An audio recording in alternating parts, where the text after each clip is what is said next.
ఆరోగ్యానికి అడ్రస్ మారింది. Out fit ధరిస్తున్నారా మరి? పూర్తి వివరాలకు చదవండి రేపటి సాక్షి దినపత్రిక.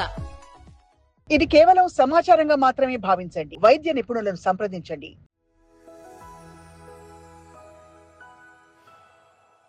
ఖచ్చితంగా ఇన్ని వీక్స్ కంప్లీట్ అవ్వాలి అన్న పీరియడ్ 36 వీక్స్ అండి, 40 weeks? Pregnancy number of weeks అయితే మాత్రం 40.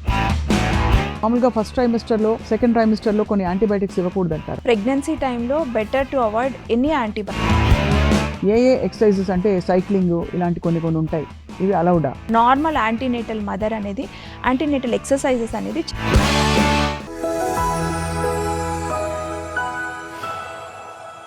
అసలు ఖచ్చితంగా ఇన్ని వీక్స్ కంప్లీట్ అవ్వాలి అన్న పీరియడ్ 36 వీక్స్ అండి, 40 weeks? Total pregnancy number of weeks అయితే మాత్రం 40 వీక్స్ అండి. 38 కంప్లీటెడ్ వీక్స్కి బేబీ మెచ్యూర్డ్ అయిపోతుంది. సో 38 నుంచి ఎనీ టైమ్ ఇస్ ఓకే. అట్లాగా 38 to 39 వీక్స్ అంటే ఏదైనా బీపీ, ఏదైనా అదే మెడికల్ డిసార్డర్స్, ఏదైనా కాంప్లికేషన్స్ ఉండి అలా ఏమైనా డెలివరీ చేయాల్సి వస్తే ఆ టైంలో 38 to 39కి చేస్తాము. యూజువల్గా అబౌవ్ 39 అయితే మనకు మంచిగా బేబీ కంప్లీట్లీ మెచ్యూర్డ్ ఉంటుంది అనేసి. ఇంకేదైనా అదర్ ఇండికేషన్స్ ఏమన్నా ఉండి అంటే ఏమైనా హైపర్ టెన్షన్ ఎక్కువగా ఉండి మదర్ ఏమైనా ఫిట్ త్రో చేస్తుంది అట్లాంటి వాళ్ళకి ఇంకా మనం ఎర్లీగా కూడా డెలివరీ ప్లాన్ చేస్తాం. ఆ టైంలో కూడా మనకి ఈ కాలంలో ఎన్ఐసియూ సెటప్, మా కేర్ హాస్పిటల్లో ఎన్ఐసియూ సెటప్ చాలా బాగుంది. సో ఐసీయూ సెటప్ ఉన్నప్పుడు, బేబీకి ఐసీయూ సెటప్ ఉన్నప్పుడు so we can deliver early కూడా, కానీ not like muhurtham cesarean sections కాదండి. ఇండికేషన్ ఉంటే preterm deliveries okay. Right. So మొత్తానికి I think it seems like ఉత్తమమైన పీరియడ్ ఇంకా కూడా 20 to 30 years ఫర్ ప్రెగ్నెన్సీ అని చెప్పి. అంటే మన మదర్ యొక్క బ్రెయిన్ అది తనది కూడా మెచ్యూర్ అవుతారు కదండి. యూజువల్గా ఎర్లీగా అంటే మదర్ బేబీని కూడా she has to take care కదా. ఫీడింగ్ అయితేనేమి, బ్యాక్ పెయిన్ వచ్చేది కానీ చాలా ఉంటాయి కదా. ఒకవేళ ఏదైనా కాంప్లికేషన్, బేబీ మూమెంట్స్ చూసుకోమని చెప్తాం మనం ప్రెగ్నెన్సీ టైంలో. అదన్నీ కూడా అవేర్నెస్ చిన్న పిల్లలకి ఉండదు. బిలో 20, 18, 19 years వాళ్ళకి నాన్న నువ్వు మూమెంట్స్ చూసుకోమ్మా, ఇట్లా చూసుకోవాలి, అలా చూసుకోవాలంటే దే వోంట్. ఓకే మేడం అంటారు, మళ్ళీ మర్చిపోతుంది. సో మనకి మెంటల్ అవేర్నెస్ కానీ మెంటల్ స్టెబిలిటీ కానీ మంచిగా 23, 24కి యూజువల్గా వస్తుంది అనమాట. సో బెస్ట్ టైం అంటే అబౌట్ 24, 25కి ప్రెగ్నెన్సీ ప్లాన్ చేసుకుంటే బాగుంటుంది. రైట్. అలా అనేసి ఎక్కువ లేట్గా 30, 32 కొంతమంది పేషెంట్స్ వస్తారు, మేడం మేము ఇంకా స్టేబుల్, ఇంకా ఒక 35 years వాళ్ళు కూడా ఇంకా ఒక 2 years తర్వాత ప్లాన్ చేస్తాం మేడం అని చెప్తారు. అదైతే మాత్రం యూజువల్లీ యూ వోంట్ అడ్వైజ్. అంటే బట్ వెస్టర్న్ కల్చర్లో అయితే ఎక్కువగా 35+కే ప్లాన్ చేసుకుంటున్నారు. మన దగ్గర కూడా ఆల్మోస్ట్ నార్త్ ఇండియా అందరూ కూడా 35+కే చేస్తున్నారు. నిజానికి బిడ్డల్ని పెంచడానికి కావాల్సిన ఒక ఆరోగ్యం కూడా 45 దాటంగానే తగ్గుతుంది. అంటే 35కి ప్లాన్ చేసుకున్న 10 ఏళ్ల తర్వాత బిడ్డకి 10 ఏళ్ళు, ఆ తర్వాత వాళ్ళు 40sలో ఉన్నారంటే వాళ్ళకి ఓపిక ఉండదు పరిగెట్టడానికి. జీవితాంతం ఈ సేవలోనే ఉన్నట్టు అనిపిస్తుంది తర్వాత.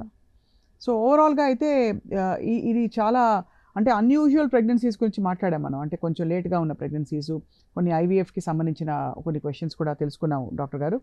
అయితే ఆ ప్రెగ్నెన్సీలో ఏ యాంటీబయాటిక్స్, ఏ మెడికేషన్స్, ఏ పదార్థాలు నిషిద్ధం మీ దృష్టిలో? అంటే వాట్ ఈజ్ నాట్ అలౌడ్?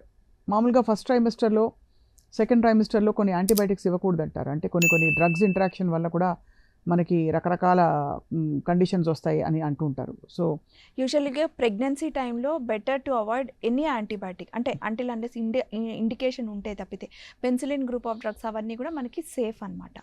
ముందుగా చెప్పినట్టుగా పైనాపిల్, పపాయ అవన్నీ కూడా బెటర్ టు అవాయిడ్ అన్నట్లు.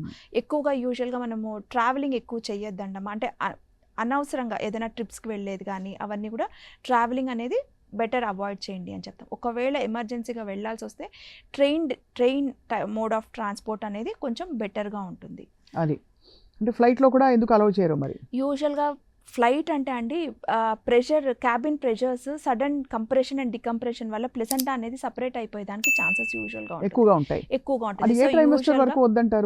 యూజువల్గా ఏదైనా ట్రావెలింగ్ చేయాల్సి వస్తే సెకండ్ ట్రైమిస్టర్ అంటే 12 weeks to 28 weeks వరకు ట్రావెలింగ్ అనేది చేయొచ్చు. So better to avoid either before 12 weeks and also after 28 weeks. అంటే 7 నెలలు దాటిన తర్వాత 3 నెలల ముందు ట్రావెలింగ్ చెయ్యొద్దండి. సో 3 నుంచి 7 నెలల వరకు ట్రావెలింగ్ అనేది చేసుకోవచ్చు. బట్ ఏదైనా avoidable, better through out the pregnancy travelling అనేది అవాయిడ్ చేస్తే మంచిది.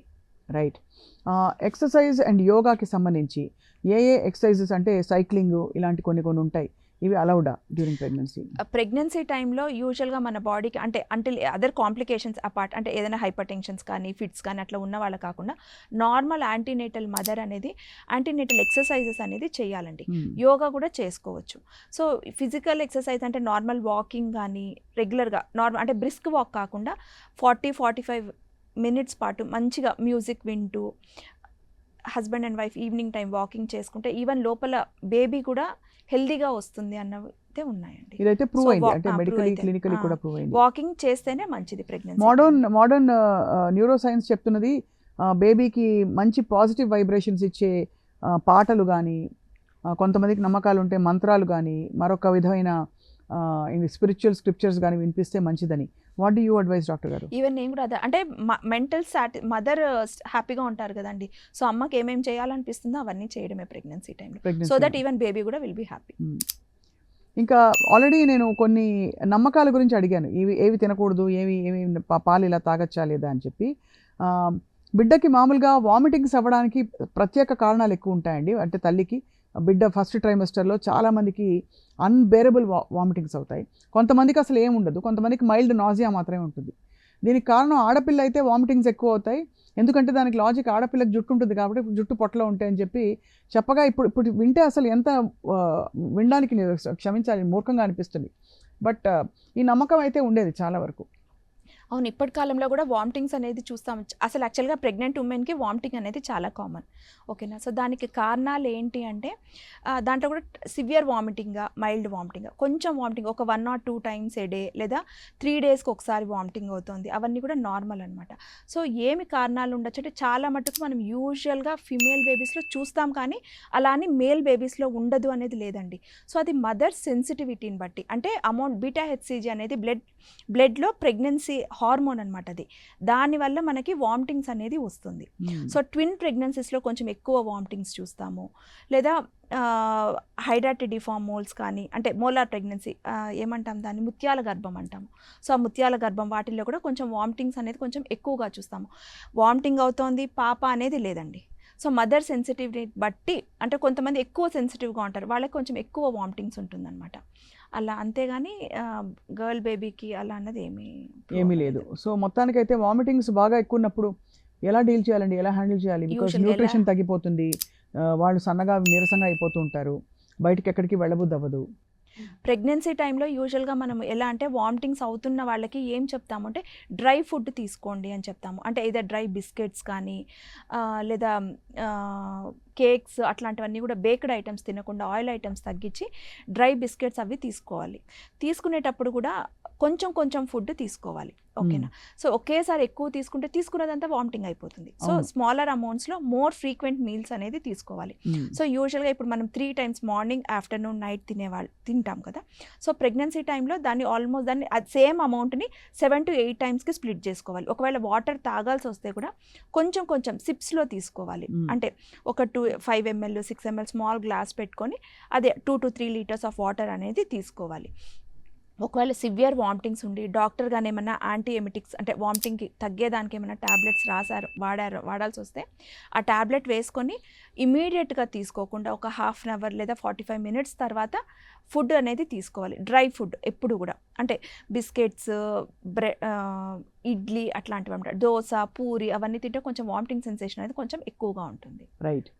సో మొత్తానికైతే అంటే ఈ ప్రెగ్నెన్సీ అనే ఒక ప్రాసెస్, ఒక రీబర్త్ ఫర్ అ ఉమెన్, ఒక మహిళకి మళ్ళీ పునర్జన్మ లాంటిది అని పెద్దవాళ్ళు చెప్పడం, ఇప్పుడు ఎంత వైద్య పరిజ్ఞానం వచ్చినా కూడా చాలా జాగ్రత్తగా అంటే తల్లి బిడ్డ ఆరోగ్యంగా ఉండడానికి అన్ని జాగ్రత్తలు తీసుకోవాలని చెప్తున్నారు డాక్టర్ గారు. యూజువల్గా మనము ప్రెగ్నెన్సీ టైంలో చెకప్స్ చేయించుకోవాలండి రెగ్యులర్గా. అంటే ఏ టైంకి డాక్టర్ రమ్మంటారో వీక్లీ వన్స్, కానీ యూజువల్గా 12 weeks వరకు అయితే మాత్రం మంత్లీ వన్స్ రమ్మని చెప్తామన్నమాట. 12 to 28 weeks 2 weekly చెకప్స్ ఉంటుంది. 36 weeks తర్వాత వీక్లీ చెకప్స్ ఉంటుంది. ఫ్రీక్వెంట్ చెకప్స్ చేయించుకుంటూ డాక్టర్ చెప్పినట్టు టాబ్లెట్స్ అవన్నీ వాడుతూ రెగ్యులర్గా బ్లడ్ టెస్ట్ అనేది కానీ అవన్నీ చేయించుకుంటే pregnancy can continue well. And final question చాలా ఇంపార్టెంట్, బ్రెస్ట్ ఫీడింగ్ మదర్స్కి కానీ లేదు ప్రెగ్నెన్సీలో ఉన్న తల్లులకైనా సరే, ఇప్పుడు తల్లి నుంచి బిడ్డకి పోషణ వెళ్తుంది కదా, సో తల్లి తీసుకునే ప్రతి పదార్థం ఎఫెక్ట్ పిల్లలకు వస్తుందండి, బిడ్డలకు వస్తుందా through breast feeding? Through breast feeding అంటే అట్లా ప్రతి ఒక్క పదార్థం వస్తుందని కాదు, కానీ కొన్ని ఫుడ్స్ అనేది సెక్రీట్ అవుతాయి బ్రెస్ట్ మిల్క్లోకి. అందుకే మనం యాంటీబయాటిక్స్ ఏమైనా ఇవ్వాల్సి వస్తే కూడా చూసిస్తాము ప్రెగ్నెన్సీ బ్రెస్ట్ ఫీడింగ్ టైంలో. సో అట్లా అంటే వేడి చేస్తుంది అంటారు, ఇది తినద్దు అది తినద్దు అని చెప్పి ఎక్కువ రిస్ట్రిక్షన్స్ ఉంటుంది బ్రెస్ట్ ఫీడింగ్ టైంలో. యాక్చువల్గా బ్రెస్ట్ ఫీడింగ్ టైంలో అన్ని ఫుడ్స్ తినచ్చండి, తినాలి. తింటేనే మిల్క్ సెక్రేషన్ అనేది మంచిగా ఉంటుంది. సో ఎక్కువ వాటర్ కానీ ఫ్లూయిడ్స్ అమౌంట్ ఎక్కువ తీసుకోవాలి. గార్లిక్ తింటే బేబీకి మోషన్స్ అవుతాయి, అవన్నీ మిత్. గార్లిక్ తింటే పాలు పడతాయని కూడా అంటారు. మళ్ళీ పాలు పడతాయి అంటారు. మళ్ళీ కొంతమంది అయితే మేడం వాళ్ళు పెట్టడం లేదు మేడం అంటారు. నీటి కూరలో పెట్టాలంటారు, పప్పులు తినకూడదు అంటారు, రకరకాలుగా చీమ్ పోస్తుంది అంటారు. సో అట్లా డైట్ రిస్ట్రిక్షన్ అనేది ఇప్పటి కాలంలో సిజేరియన్ సెక్షన్ కానీ నార్మల్ డెలివరీ కానీ చీమ్ పడుతుంది అట్లాంటిదంతా ఏం లేదండి. అన్ని ఫుడ్స్ తినచ్చు, ఏ ఫుడ్ అవాయిడ్ చేయాల్సిన అవసరం లేదు. ఎనీవే హెల్దీ డైట్ అందరికీ కావాలి, ప్రెగ్నెంట్ పీపుల్కే కాదు, నాన్ ప్రెగ్నెంట్గా లేని వాళ్ళకి కూడా. ఇవాళ కాలమాన పరిస్థితుల్లో చాలా జాగ్రత్తగా తినే ఫుడ్ గ్రూప్స్ సరిగ్గా వస్తున్నాయో చూసుకోవాలి. But Kantishilpa garu, thank you so much doctor garu for wonderful informative session today. I think we spoke చాలా విషయాలు మాట్లాడాం, అంటే కామన్గా ఉండే మిత్స్ కావచ్చు, లేట్ ప్రెగ్నెన్సీలో వచ్చే కాంప్లికేషన్స్ కావచ్చు. Thank you so much.